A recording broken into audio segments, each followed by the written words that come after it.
Hi everybody, Ben here from Artless Ordinary. So, tonight I am going to do a metallic pearl pour using silver, berry and sapphire in a light purple base. So the three metallics are these decoart Americana decor metallics in deep sapphire, berry and silver. They are 20 grams paint and 40 grams Australian floetrol. This is marte light purple, which is 50 grams paint, 100 grams floetrol and 10 grams water, just to make that thinner than these three, which will make the pearls come to the surface.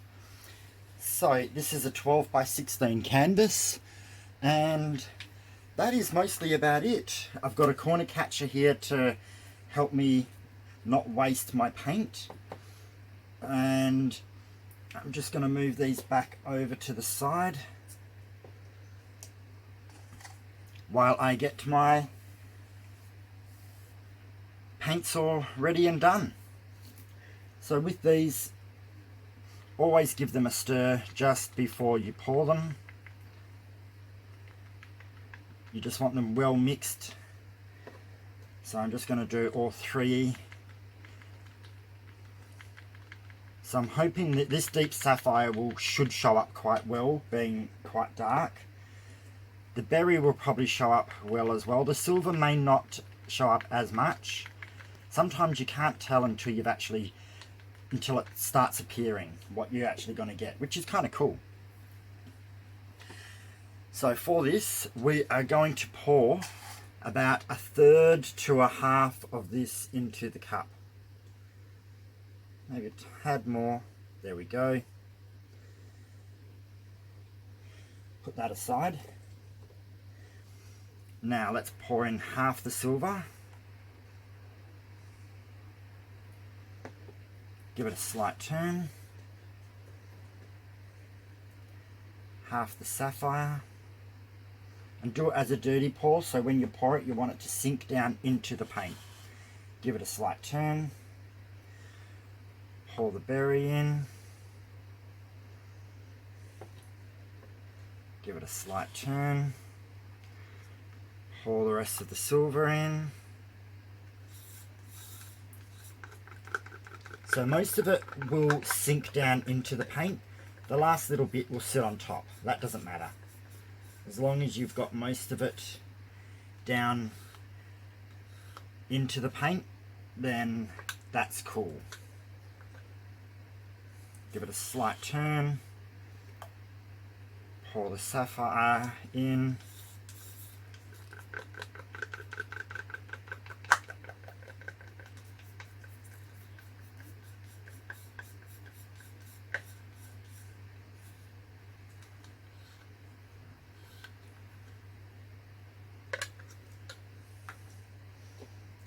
Give it a slight turn, pour the berry in.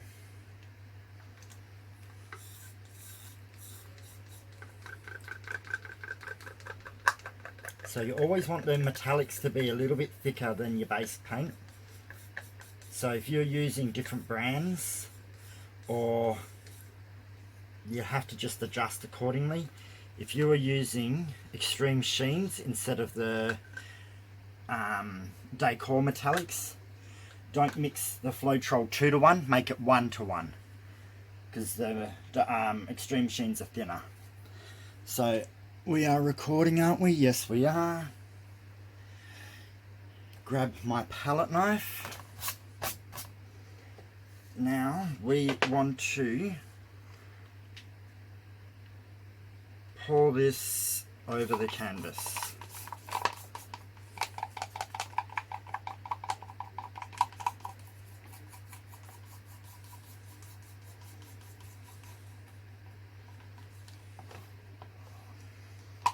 Now from here we want to coat this canvas. Doesn't have to be absolutely perfect. I just like to coat at least the corners. So I always do the corners first.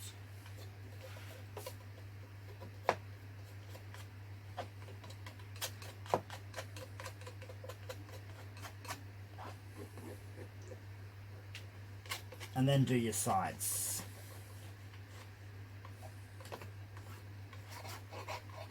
Doesn't have to be absolutely perfectly spot on. The paint will go over the sides anyway, but this here just helps if you get a little patch that doesn't get paint on it. You know that you've actually got some colour there, so you don't get a bald patch on your canvas. So we're just going to continue this all the way around.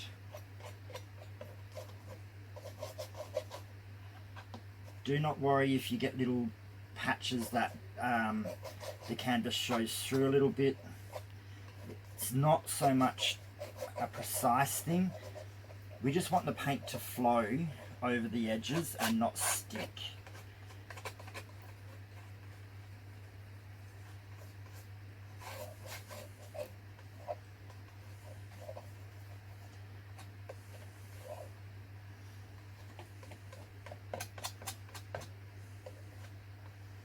There we go. Make sure the corners are completely done. The corners are your main worrying part.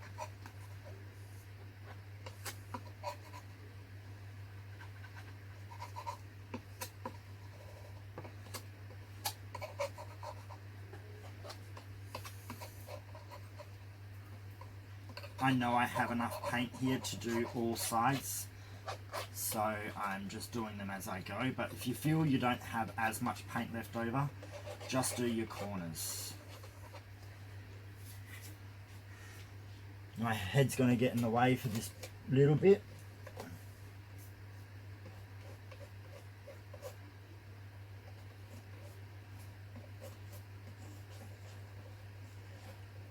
So the reason I'm working a little bit quick is it's very hot again today, and I don't want this base coat to dry too much. I want it to stay a bit damp for the pour.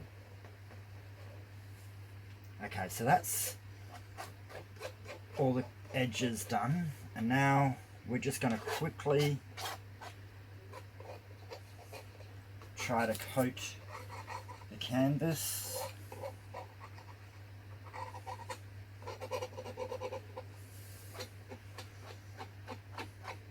So if you want to make up extra base coat, that's fine.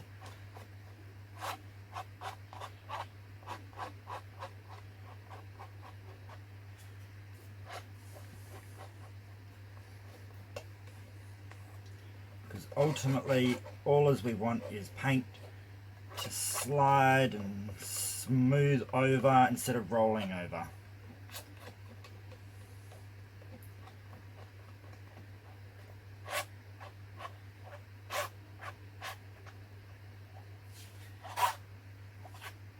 Alright, now there's enough paint on there.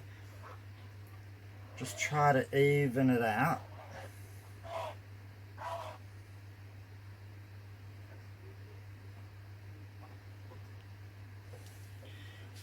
So it's just not too thick in one spot.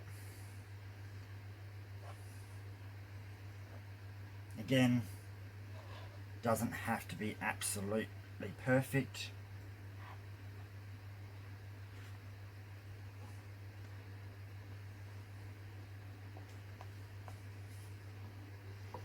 Okay, now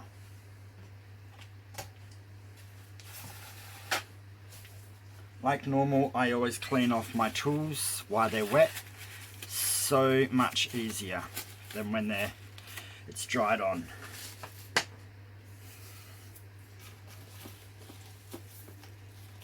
Okay, now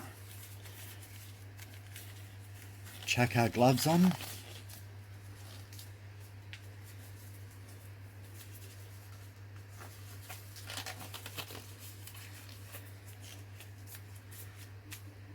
As you can see, these colours are kind of really coming up.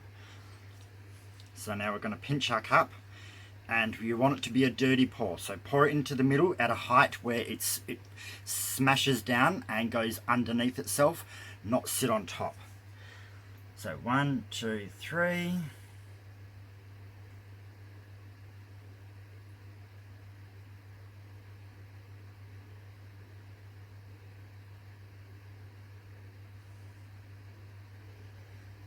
Now the last little bit will always sit on top.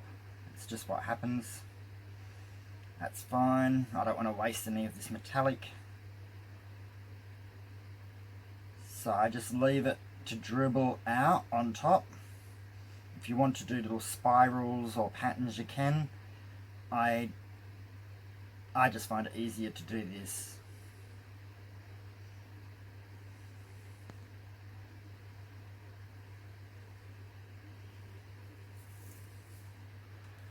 Okay, done. Cup's looking pretty cool. The canvas is looking pretty cool. Now, because we did a dirty pour, we want to get rid of these bubbles. So just give it a torch. You'll see bubbles popping. You don't actually see a lot when you're in the video, but there's hundreds of bubbles popping away.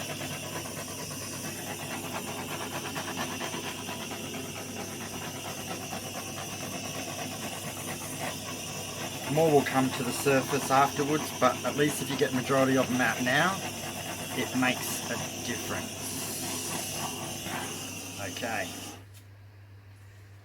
Torch off. Now, we just want to maneuver it. See how quickly it moves and slides? That's because it does have water in that base coat. So let's just move it from side to side without going over the edges yet. Just take the paint close to the corners. Come down. Okay. Excellent. Now we want to get our corner catcher. Put it on. Make sure the paint is in the middle. And then bring it to this corner. Into the corner. Out of the corner. Take the corner catcher off. And then bring the paint all the way back down to the middle. Get ready for your second corner.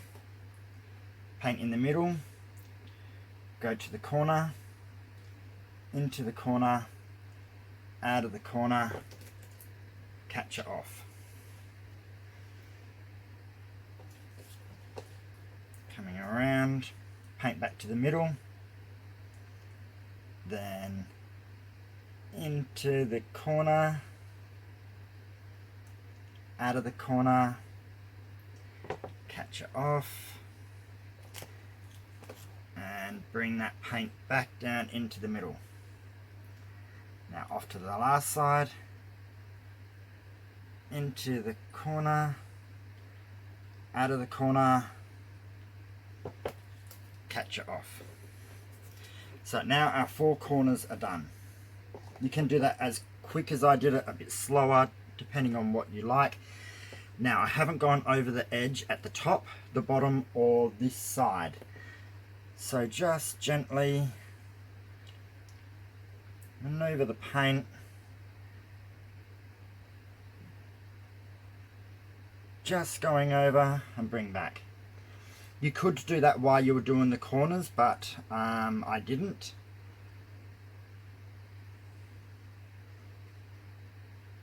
Bring it down. Same thing, just over and then come back. And this side, I've got a tiny little bit to go. So over here,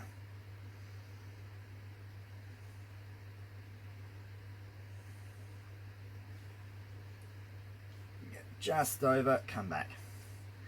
Now, just double check that you do have paint on all your corners. If not, just dab a little bit on that you get from, that's rolled over, gone over the edge. There we go, that bit. That corner. This side's done good. And there's a tiny little bit here that didn't fully go over. Now, I'm just going to maneuver this paint around a little bit just to see if I can get more cells to pop up, or pearls, whichever you want to call them. So we're just moving the paint around and always coming back into the center before you change direction, otherwise you'll kind of askew what you have. So we're just moving it around. The friction causes more cells to appear. Just watch your pattern. If you find your pattern is going too out of shape, then stop, because it's hard to get it back in shape once it starts to go out of shape. I'm going to go up and down a little bit.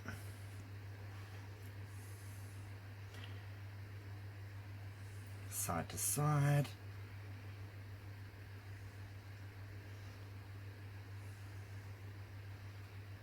And if there's any part you want to tilt off, tilt it off.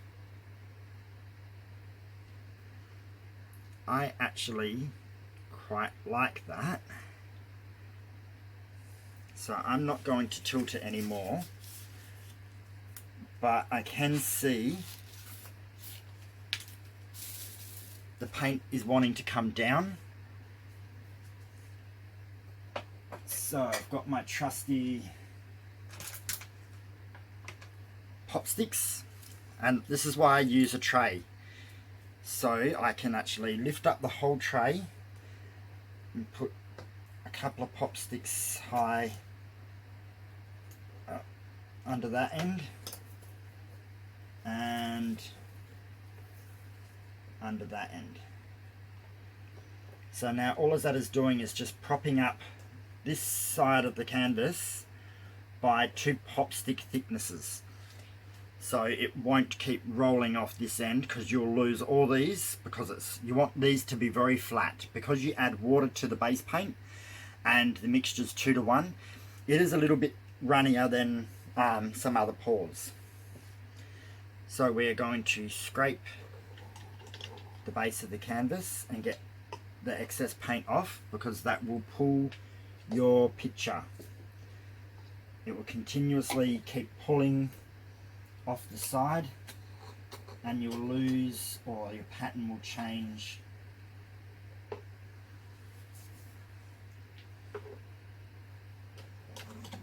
So it's just a matter of running the pop stick down, grabbing those extra drips.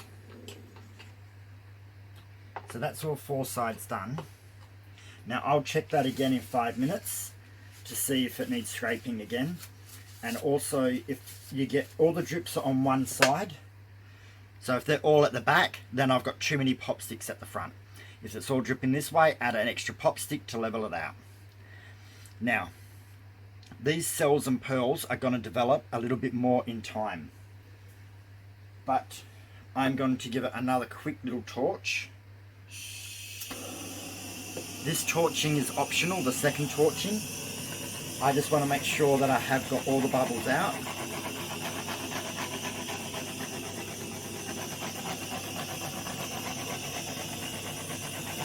I can't actually see any popping, or many, so that's good.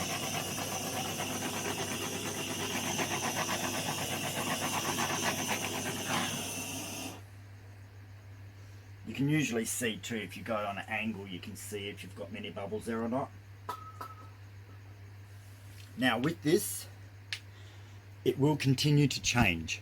So I'm going to pause it, leave it for about 7-10 minutes, and hopefully what should happen is these pearls that I've already developed should develop more. Even these little ones that are down here, they should get bigger and swell. These purple ones, these red ones, or berry, down here, over there, all of these should swell up more than what they already have, because as they develop they'll push the other paint out the way and change the picture a little bit. It could happen for up to 20 minutes depending on how thin your mix is. There's a few reasons why it does it, but the paints are still reacting with each other, so you just have to let them do their thing, because you can't really stop it. It's just gonna kind of have a mind of its own, but that's the joy of it. So I'm going to pause it and we're going to come back and have a look in about 10 minutes. Okay, we're back. So as you can see, they've developed a little bit more, not heaps more, but that still may develop more in time. So we've been gone about 7 minutes. Only one bad thing has happened. A little midgie is just flowing into it. We got him out. You're better off to get those midges out. Like, they're better off.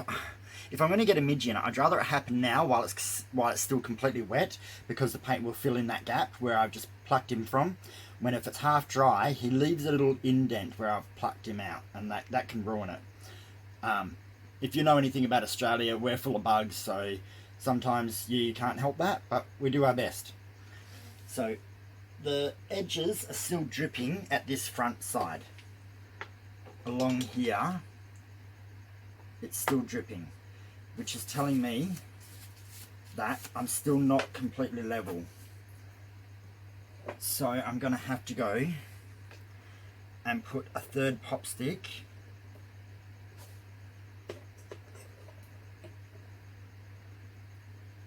at this end to level it out.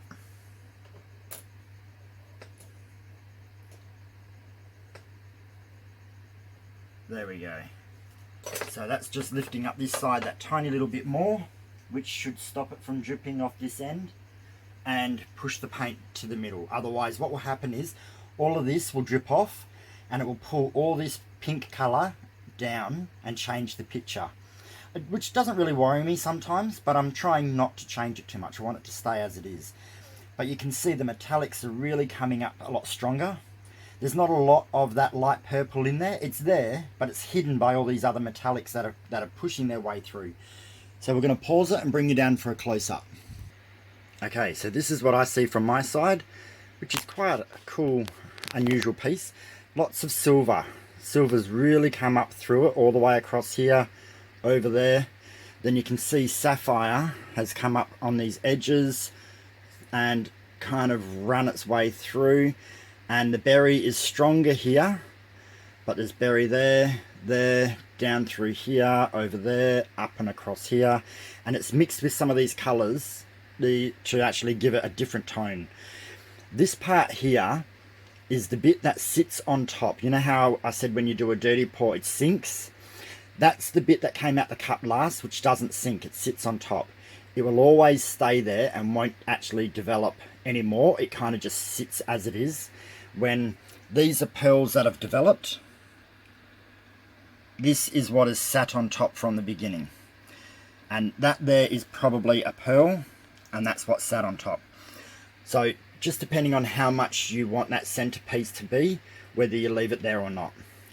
But this is the finished artwork, so we'll come down and have a look at some of these things, see how there's pearls, but you can see silver with berry, and then there's a sapphire, and there's the base purple colour. You've got little berry pearls coming up, little specks and blue, berry, all different effects coming up all the way through it. My lighting isn't the best, but this will actually dry really awesome. So with those decor metallics, they're really strong metallics and they'll look cool. So this is the finished artwork. I hope you enjoyed it. So comment, like, share the video and subscribe. And when you subscribe, click the bell, click all, and it will show you all the new videos that come up. So I hope you enjoyed this, everyone. Let me know what you think, and I will see you next time for another pour. Alright, see you later. Bye.